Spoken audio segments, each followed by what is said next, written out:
Report a shot fired at officers trying to stop the vehicle. We have one officer shot. We got shots fired. Sounded like an automatic firearm. Copy, code red, shots fired. We have an active shooter. We have an active shooter inside the fairground. And now it's Shots Fired with your hosts, TJ Kurgan and Dinah Death Milberg. Welcome to another episode of Shots Fired here on Real Talk 93.3, the voice of freedom. Once again, Sig Glock and Colt, a.k.a. TJ Kurgan. No one actually knows which one is which anymore. He's kind of morphed to the point where I'm not sure which one his real name is. I am not Sig Glock and Colt, however, though. I am Alex Dinah Death Milberg. I'm here with Krystal again. TJ, what's up, guys? Still out of town, so me and Krystal we're probably just going to take over the show in general. It's just going to be us, and like if TJ keeps going out of town, he'll just guest appear on it. Yeah, but like it'll just be us running the show. That's probably how it's going to end up going at this point. Welcome back, guys, for another episode. Not a lot of news to talk about, but a lot of fresh material to go over. And before we get into that, though, few newsworthy things to talk about. One of them, right as we walked in, they've got Fox News playing here in the studio, and one of the first things that popped up is apparently a resort in Cancun. Cartel gang members were gliding by shootings on jet skis and opened fire on tourists in a resort in Cancun. And I mean, previous to this, I don't know how much you've studied up or watched on like cartel activity within Mexico. It sounds like there's a major cartel war going on yet again, which I think that's like every week. But it's been wild over there. But typically, everything I've seen, they leave the resorts alone. You know, you don't want to go out in town. Once you get outside the resorts, you're on your own. Yeah, you get those all-inclusive resorts. You don't have to leave, and you're pretty much good because they want that tourist money. Yeah, and they keep, armed security usually, sometimes gun trucks I've heard, fences. It's pretty well set up. But, I mean, is this a new issue people need to worry about now? Glide-by shootings off jet skis. Don't really know the motives. I haven't really heard much else. It was just one little blip pop up. That's a little frightening, though, because, you go to a place like Mexico, you obviously can't bring your carry gun with you. You can't get a battlefield pickup over there, per se. At least, I mean, you get called. I don't know. I mean, with enough money, anything's possible. However, I'm pretty sure if you get caught as a U.S. citizen with a firearm in Mexico, you're going to be in a Mexican jail for a minute. Well, don't you just pay off the Mexican police? That's how it works, right? Yes, you should definitely have large chunks of cash if you're going to do that. However, what is not hard to get is one of those little trinket stores snagging up some sort of knife as fast as humanly possible. That being said, though, if you have dudes shooting at you off jet skis, a knife isn't going to come in very handy unless you're going to do some, SEAL team stuff, jump in the water, go under, dive down, and come up behind them and take them out or something. But I would suggest against doing that. I feel like it's best to not engage with the cartel. I don't know. Yeah, a situation like that, if you find yourself in, you just have really bad luck, and your best course of action is probably just to find some really solid concrete to take cover behind. They were probably looking for Gavin Newsom. That would make sense. Did you hear about his vacation? No, what now? Yet another vacation. Yeah, so it was last week. He took a vacation to, I don't remember where in Mexico. He and his family for about a week. It was like, I want to say it was $30,000 a night at the place where he was at. And that was right after he declared a state of emergency for the state of California. Of course. And then, as all good leaders do, he left to go on vacation. Yes, that seems to be, it's almost laughable. Like, the people are actually following his rules and regulations and lockdowns and stuff. When this dude doesn't, he's like, all right, deuces, have fun, guys. I'm going to Mexico. Yeah, well, his butt's covered because Aunt Nancy's got his back. Hey, it's what the people voted for allegedly a second time with the recall. I rebuke that. I fully believe that was rigged. No, I 100% do, because I signed, so I just moved here, and I was a prior California resident, and I signed the recall, and there were so many people, so many friends of mine who are Democrats who hate him. Yeah. He hasn't done anything. The part that stood out to me that where they screwed up on to blatantly show it was rigged was he's hated enough that they got a recall on it. However, he somehow not only was fined but got more votes than he got in the election. How do you get brought to a recall because you suck so bad at your job, and somehow that translates into you getting more votes than you originally did? I find that slightly hard to believe. Yeah, I thought it was slightly humorous that when people, so there's like a minimum number of people who have to sign the petition in order for the recall to be even a thing official, and there were, I want to say it's somewhere near 1 million votes, and they got more than that, or maybe it was 1.5. They got more than that, way more than that. Yeah, which is, when you consider how many people actually vote and actually pay attention to politics, like that's a pretty good number, especially in a state that has so many liberal cities. Yeah. Anyway. And from what I hear too, California is a lot like Illinois, where it's Southern California runs it for the rest of the state. You go into Central or Northern California, it actually can get pretty conservative, but it's LA, Orange County, San Diego that kind of ruins it for the rest of the state. Not Orange County. Orange County is probably the conservative. Really? The last bastion of conservatives in I never would have Southern thought California. that. Yeah. It's although, all the people from the LA refugees are going into Orange County now because Orange County is still open. Or if you're unfamiliar, LA County is in Southern California, and directly south of it is Orange County. And directly south of that is San Diego County. So Orange County is right in the middle on the coast. And they're getting a lot of quite the influx of people who still want to do things without a passport. Yeah, which if you haven't been to LA lately, it's disgusting.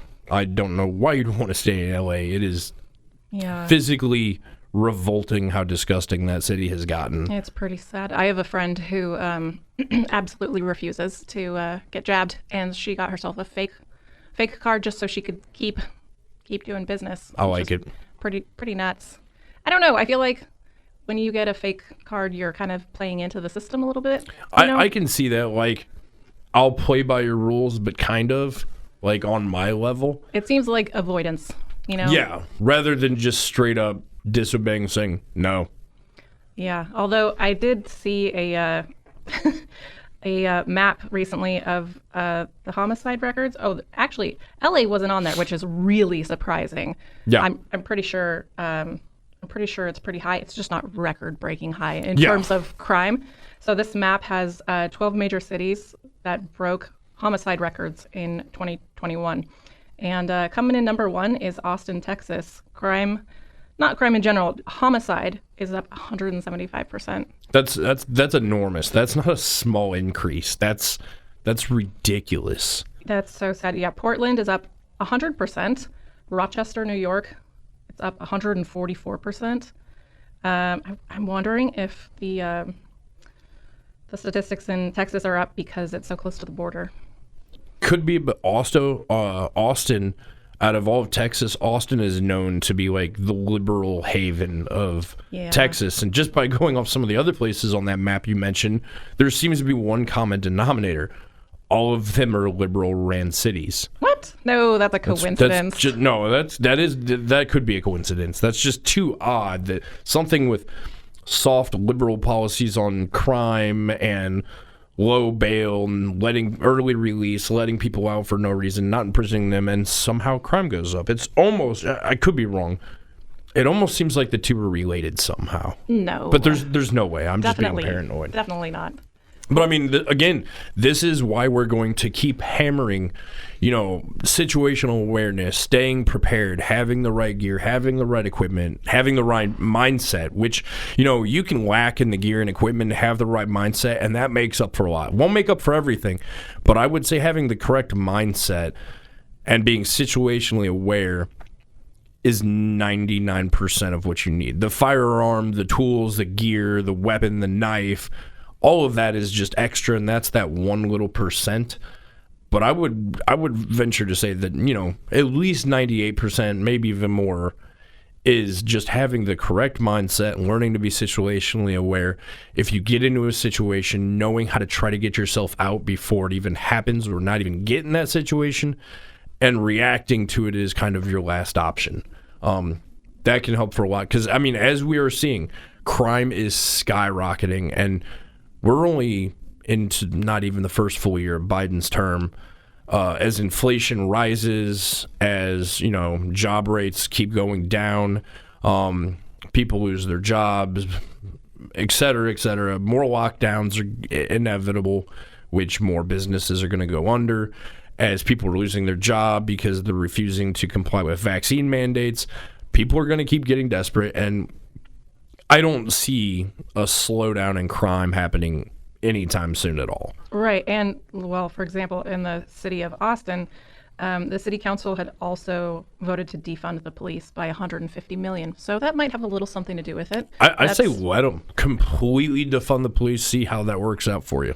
Then you really got to up your situational awareness. Yeah, I mean, it sucks for if you weren't supporting that and you're in that area, that kind of sucks to be you. But again, if you were in those areas, you shouldn't be relying on the police anyways, because, like TJ always says, when seconds matter, the police are only minutes away.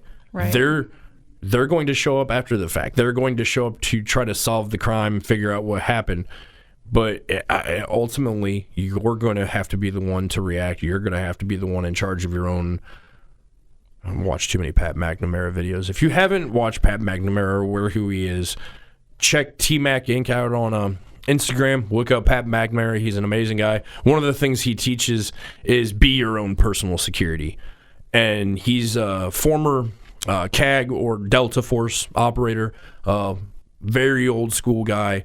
He's a firearms instructor, but he's real big into situational awareness and always better yourself and constantly training, constantly trying to get better.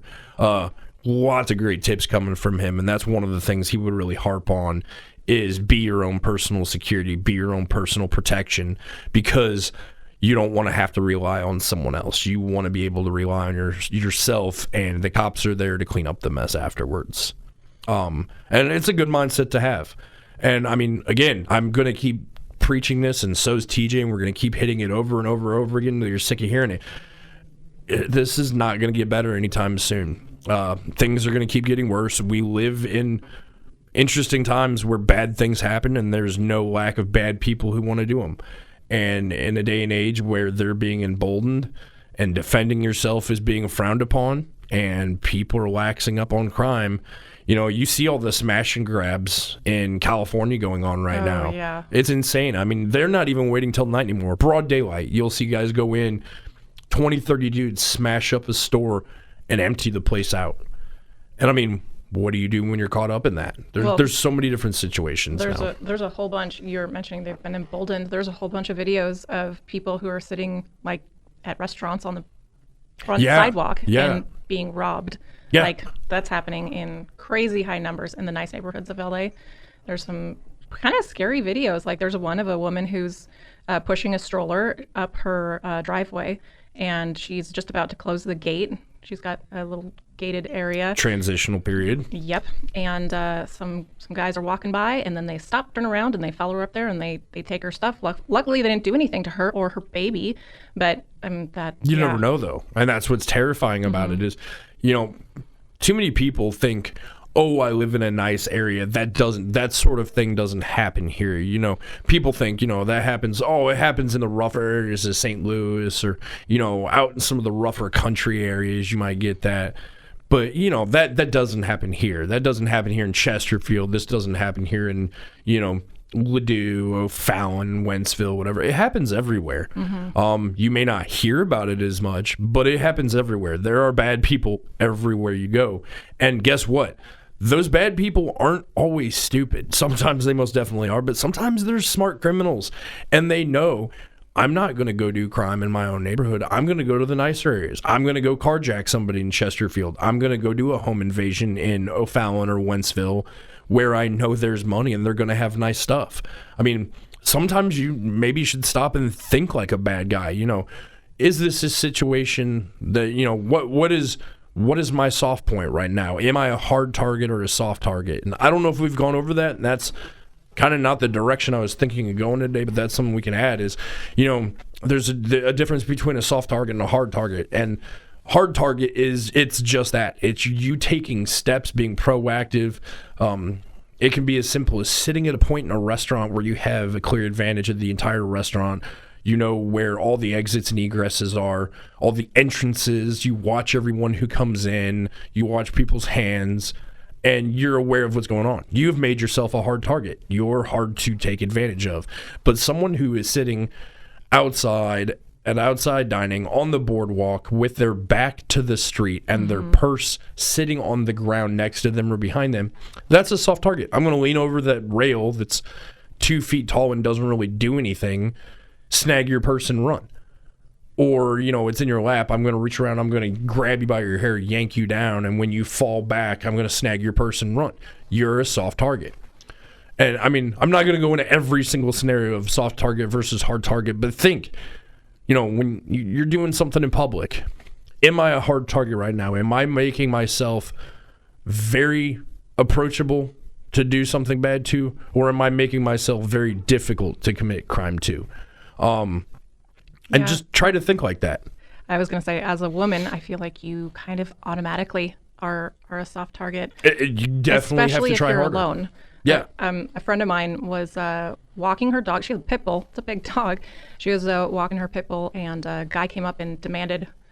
She was just walking her dog on the sidewalk. This was in LA, and he demanded her wallet or purse or something, and she didn't think he was serious, and she laughed at him. He had a hammer, and he hit her in the face with a hammer. Oh. Yeah, she's okay. She's a strong girl, and she's doing great now, but sometimes, I know you said try to think like a criminal. Sometimes that's hard because, that's not something anybody would, or, not something I would think of doing. Like, sure, here's an object, this works, but I'll just hit somebody with it if I don't get what I want. But it's basic, but that's what people do. And sometimes you think, I'm safe if I'm walking my dog, or I'm safe, I'm in a group.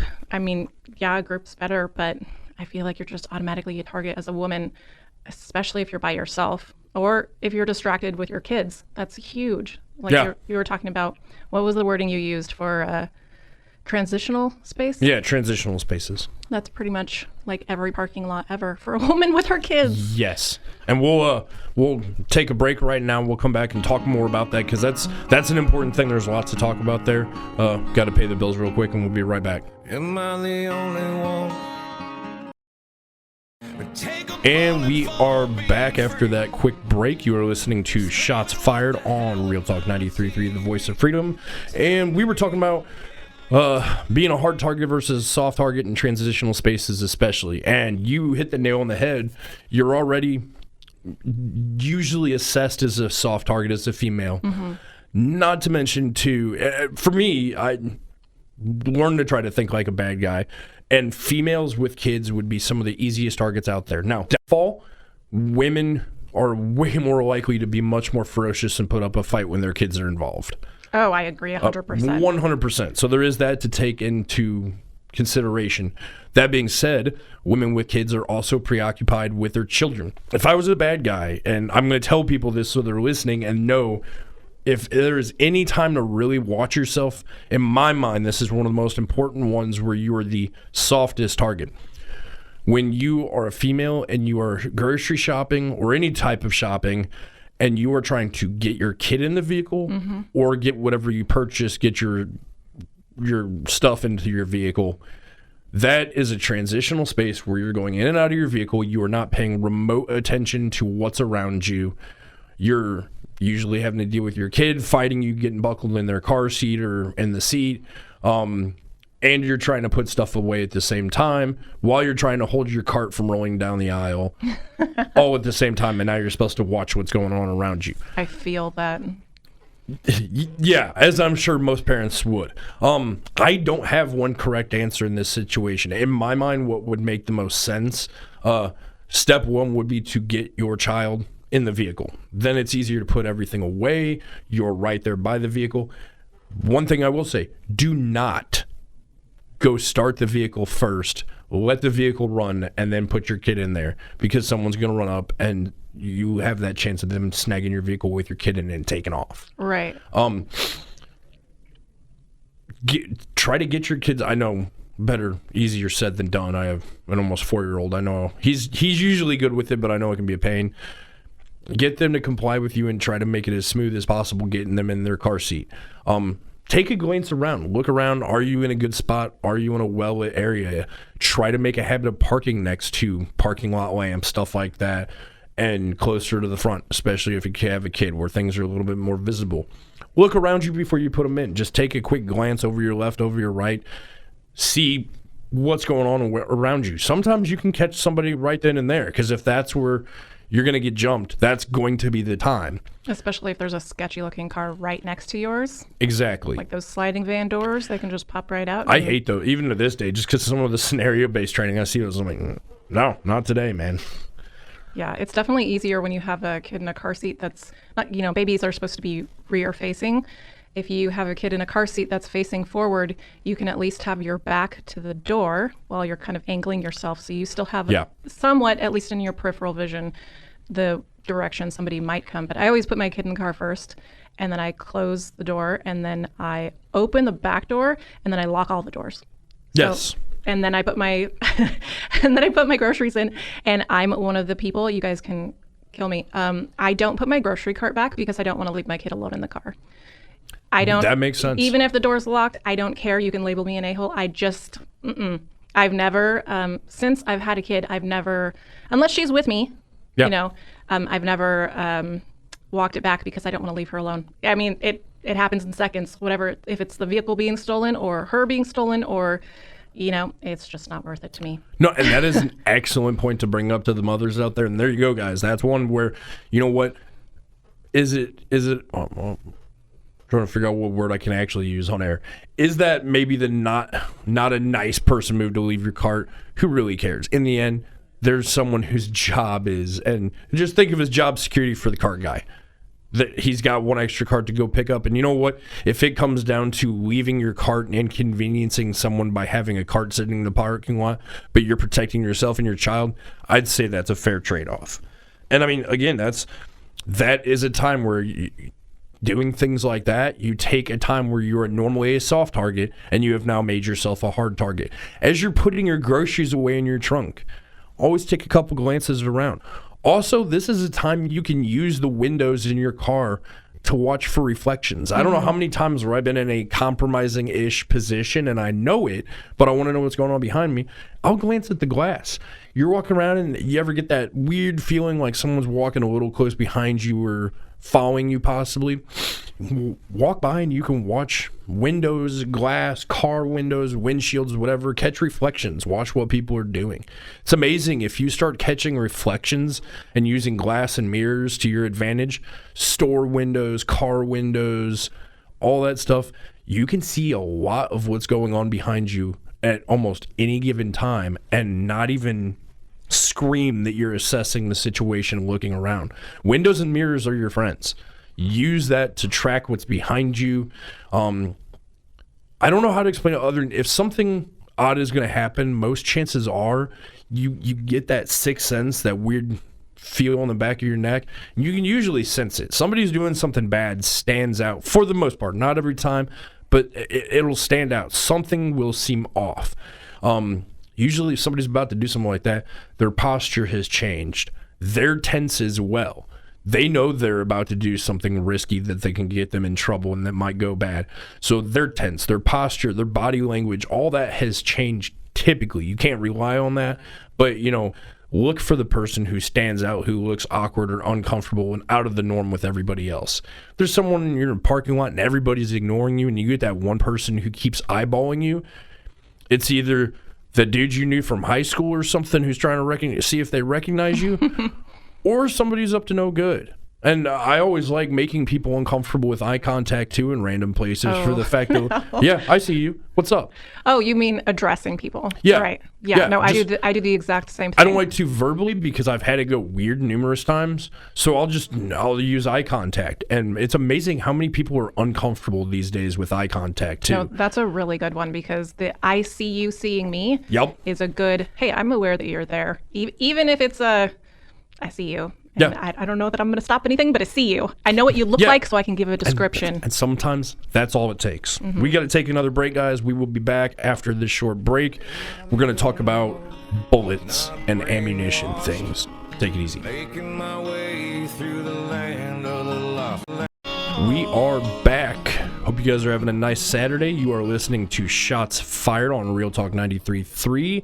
I am your temporary host, filling in for Sig Glock and Colt. And joining me today is Krystal. Woo-woo. We are continuing on talking about, we just wrapped up situational awareness, transitional spaces, but kind of in a different way than we've approached it before, in consideration to how to make yourself a hard target versus a soft target. And now we're finally getting to what we were originally going to talk about, ammunition and bullets, primarily concentrating on having the right tool for the right job.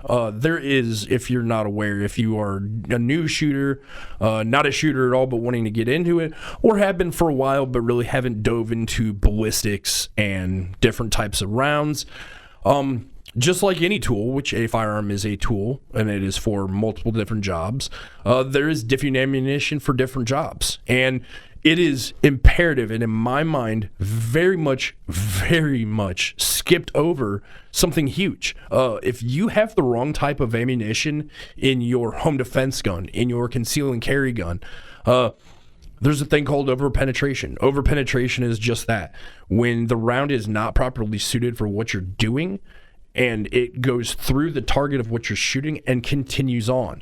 Remember, every round fired out of your gun, you are accountable for. It doesn't matter what's happening. If you're in the middle of a gunfight with 5 attackers, you are still accountable for every single round. If that round punches through the threat and continues on into an 87-year-old woman down the street, or your neighbor's house, or your cousin's BMW, you're liable for all that. That's on you. It's so random. Yeah, you never know a situation. Would I feel bad if I put a round through a bad guy into somebody's car? Probably not. But if it went through a target and into another person or to someone's house, that would terrify me.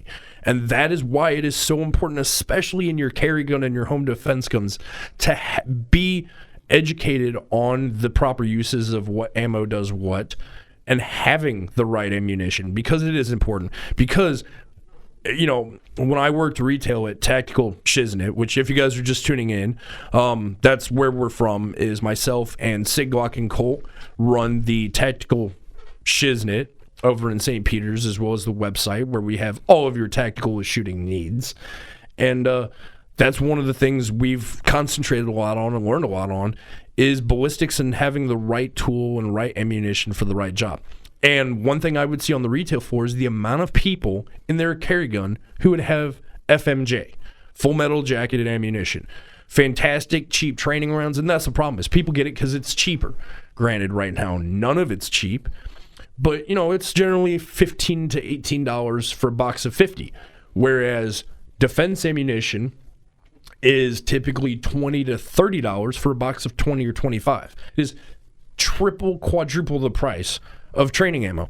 People don't like it, so sometimes they'll just carry full metal jacketed ammo. The problem with that is when you are carrying FMJ or using that for your home defense, and again, full metal jacket, it is ball ammo. It is a lead bullet with some sort of bimetal or copper jacket, and it's meant to shoot paper and steel. It doesn't do any real damage.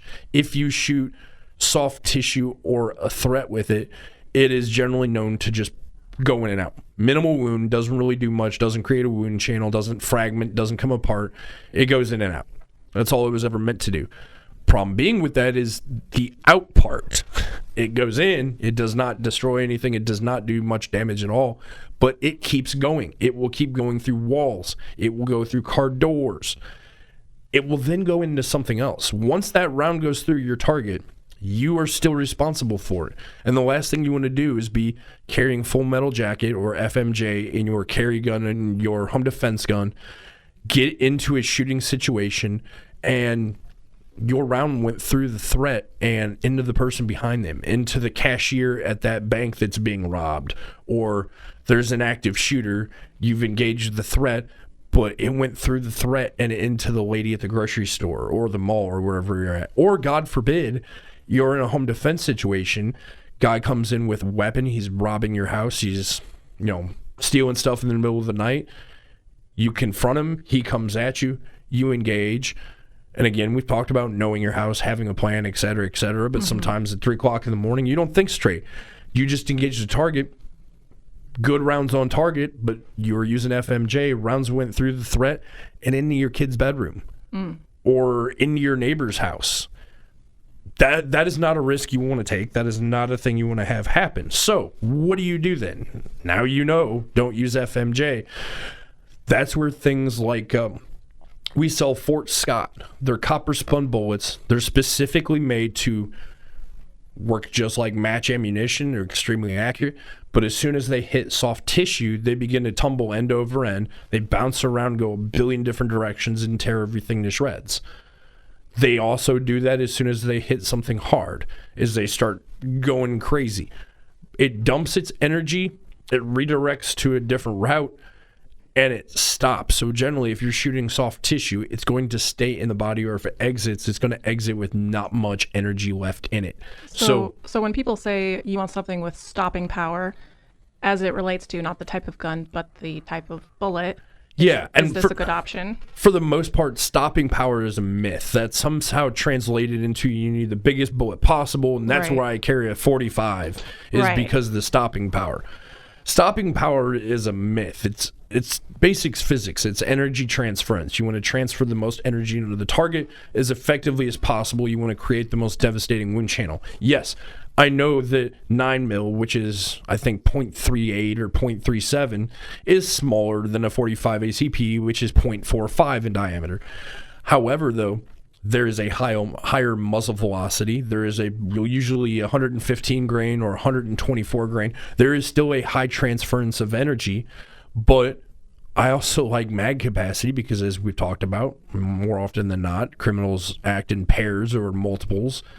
And that 8 rounds from 45 ACP might not be enough. And just because you have a 45 doesn't mean one and done. All you need is one round. So not the case at all. You're saying 6 to 8 might not be enough. I'm saying size doesn't matter. Okay. No, and correct. 6 to 8 rounds is not always enough. Is there times it is? Absolutely. There is times where a threat has presented itself. Someone has engaged a threat with one round, and one round is all it takes. I'm not going to use names or situations, but I was in a situation overseas where I watched my buddy put 15 rounds of 5.56 into a guy at 60 yards. And he zippered him from pelvic girdle all the way to sternum. They were beautifully placed shots. He maybe dropped 1 or 2, but out of about 15 rounds, I'd say 3/4 of them hit. You could see visibly the impact of every single round, and the guy get up. Oh my gosh. He was hurting. He definitely wasn't doing too hot, but he was still in the fight. It did not stop the threat. A 10-round burst from an M240 Bravo in 308 stopped the threat immediately. But again, because we're limited by the Geneva Conventions, we did not have the right ammunition for the job, unfortunately. And more often than not, in combat situations, that's where my experience draws from, it takes a lot of rounds to put people down. Right, and that's even if you hit them. I heard a statistic the other day that it was some crazy high. It was like 90% of people don't hit a person who's within 15 feet. And that statistic included police officers. No, I'm just going to say cops, for the most part, are usually some of the worst shots on the planet. Oh, that's not good. No. You would think something that requires you to carry a firearm you'd want to be proficient at. But there's a lot of officers that do zero training with their firearm other than their once-a-year qualification. That's it. I've personally shot with some where at 7 yards their target looked like a shotgun hit it. It's like, wow, that would you use a shotgun at 50 yards? No, that was my 9 at 5. Thought about being a firefighter, maybe?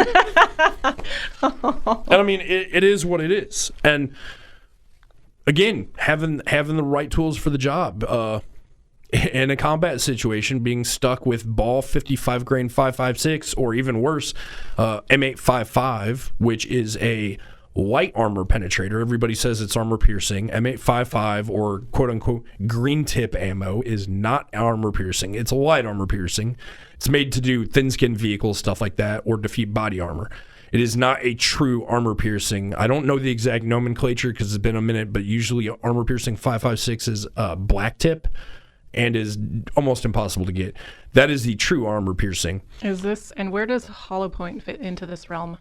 Hollow point, and see, this honestly could be two different shows on ballistics. It can get boring, but hollow points are a great thing as well. So hollow points use a mixture of fragmentation and hydraulic pressure. Round goes in, as soon as it penetrates and hits soft tissue, it fills that cavity, that hollow point of the round. Kind of gross, but bear with me. I'll try to make it as ear-friendly as possible. Creates hydraulic pressure, and between that and they expand at certain velocities.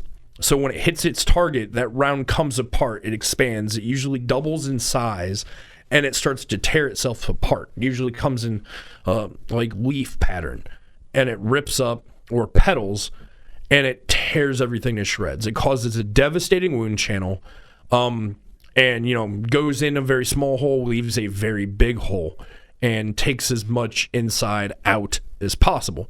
Some downfalls of hollow point, though. Summertime, no worries with hollow point at all.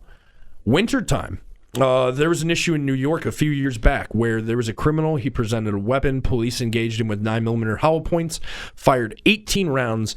Surprisingly enough, I believe almost all 18 rounds hit the guy. Wow. Not a single round penetrated and did anything to him. Wait, what? How does that happen? I know that sounds absolutely insane, or like he had body armor or something. He didn't. It was winter in New York, and he had on a thick hoodie with a massive, thick, heavy-duty leather jacket, and the hollow point filled up with material from his clothing. It didn't expand and it didn't penetrate. That is so interesting. Yeah. So would that be a safe, quote-unquote, choice for home defense? It would, but again, not in winter. So even weather comes into play with what ammo to use.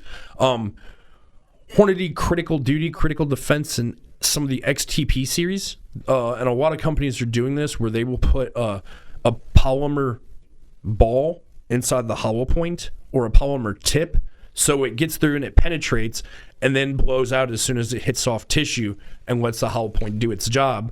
But it's that little bit extra that gets through leather jackets, clothing, etc. So it doesn't, you don't get denim or leather filling up that cavity. It's got that polymer tip in there that once it hits its velocity and penetrates, it melts and starts tearing itself up and then lets the hollow point do its job. Or again, that's why we like the Fort Scott ammo is clothing doesn't matter, it penetrates, and then as soon as it hits soft tissue, it starts to tumble. But hollow points, that can be an issue too, is if somebody's wearing heavy-duty clothing, won't always penetrate, and you have to be mindful of that. We are out of time on this last segment. We're going to take one more break, and we'll wrap up with talking about ammunition and what to have for the right job. We'll be right back after this break. And we are back with our last and final segment here at Shots Fired. And we're talking about bullets and things that go bang and ballistic-y things. That was eloquent. It was very sciencey terms here, ballistic-y things. What's some questions you might have when it comes to bullets? Well, okay, so how do people, you're mentioning you have to find out the right bullet for what you want it for. Yeah. For the job. How do people find a good go-between this is going to go through every single wall for however many mile radius, and this is going to not 22 basically. A big one is a lot of reading. Learning the basics of ballistics helped. Honestly, there is so much material regarding this on YouTube. That is probably the go-to place. If you look up carry ammo tests or home defense ammo tests on YouTube, I've seen people build up mock living rooms. They'll have ballistic torso gel dummies and entire pigs wrapped in denim for testing. I guess pig's tissue is the closest resembling human tissue. Weirdly, I've heard that before. Yeah, so for ballistic testing, they'll use hogs for seeing what rounds do. So they have all this research of, ballistic gel dummies and ballistic gel blocks and pigs and plywood and stuff and how different rounds are affected by that. Honestly, it's watching a lot of those videos and making educated choices along with reading and having a basic very basic understanding of ballistics. Any of our guys on the retail floor at Tactical Shiznit in St. Peter's off the service road will be more than glad to help you and guide you and suggest what ammo to have.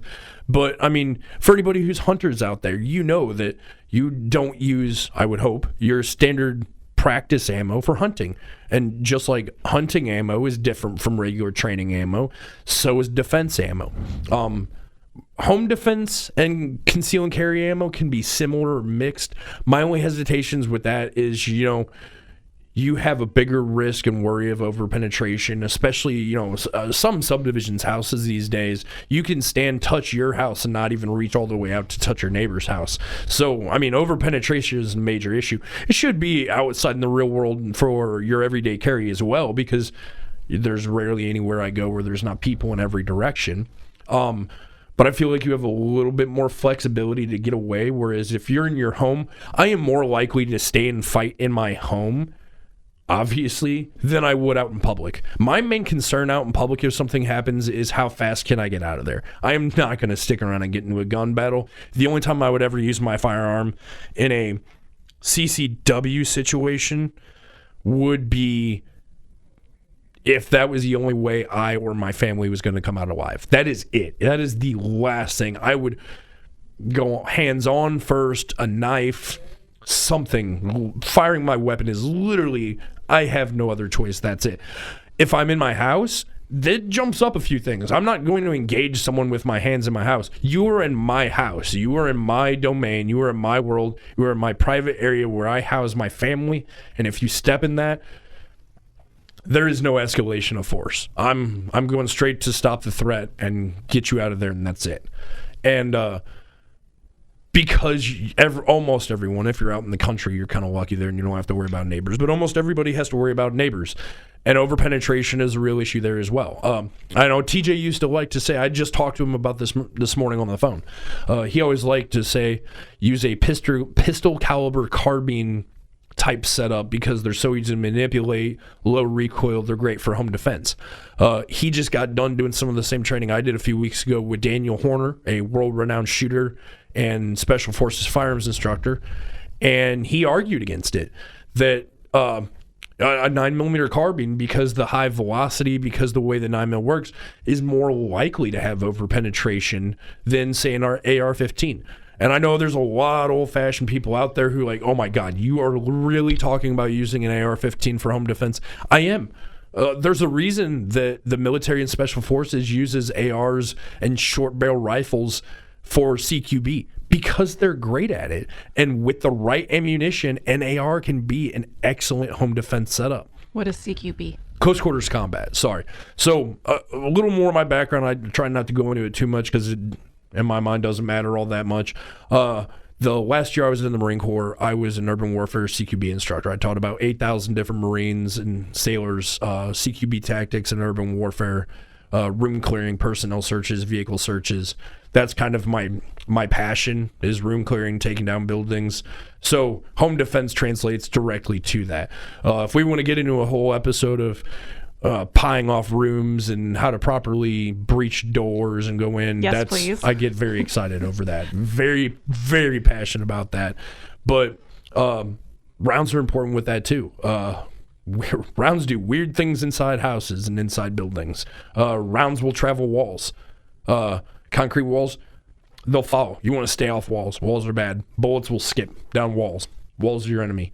That's super weird. You just imagine. I don't know. I feel like if you don't have personal experience, you just, what you know, quote unquote, is what you see in movies. Don't hate me. I'm going to get yelled at for this one because my mom doesn't even know this. I have been shot at a lot. So like I'm very, this is weird to say, I'm very lucky in that, and I've learned a lot about what bullets do and what happens to rounds in gunfights because I've been shot at quite a bit, and weird things happen. Bullets do not do what people think. Am I saying that the whole JFK magic bullet thing? No. But bullets do some weird stuff. Stay off of walls, I'll say that. But if you want to use an AR for home defense, they are a viable setup. Especially, I have a deep passion for 300 Blackout. It's a heavy bullet because it's a big, fat, slow-moving bullet. it's a lot less likely to have over-penetration issues. Also, I shoot suppressed, and it's one of the quietest setups with the suppressor out there. Specifically designed for SOCOM, for Special Forces, for room clearing and close quarters combat because of how effective it is. In short, it's a 308 bullet shoved in a 5.56 case. Guerrilla Manufacturing, Fort Scott, and Lehigh Defense are probably some of the best for rifle AR platform home defense ammo you can buy. Controlled Chaos, series like that. They specifically have manufactured ammo for home defense for the AR platform. Check it out if that's kind of the route you're thinking of going or you'd like to use your AR. I am very comfortable with an AR. I am more proficient in an AR than I am a handgun, so I would feel more comfortable going to an AR over a handgun, especially because of my room clearing experience. I have admittedly not really practiced clearing rooms with a handgun, whereas rifle, I can do that in my sleep. You're kind of selling me here. Now I need a AR for home defense. We can do all kinds of stuff. We can work with you on that and teach you all kinds of cool high-speed ninja stuff. So when you are in Tactical Sh.Official and you're looking for ammo, it doesn't say great for room clearing on the box. No, you'll see stuff that will say, home defense, but that's about it. And the best thing is, talk to the employees. Ask a lot of questions at Bass Pro or Cabela's. No offense, they're probably not going to know, and you might get bad information. YouTube is a great place. And just with that, we are once again out of time. We may have to, I thought this would be more than enough time to talk about rounds and ammo, but apparently not. We'll try to pick this up on the next show with TJ and get his input on ammo as well, because I know he's got a lot in it. But guys, make sure you are carrying the right ammo for the right job in your EDC and in your home defense setup. I will leave you with that. Make yourself a hard target, not a soft target, and always keep your head on a swivel. With that, stay frosty. This is Shots Fired. We will see you guys next Saturday. Have a great weekend. I love my country. I love my guns. I love my family. I love the way it is now. And anybody that tries to change it has to come through me. That should be all of our attitudes. This is America. And a country boy is good enough for me, son.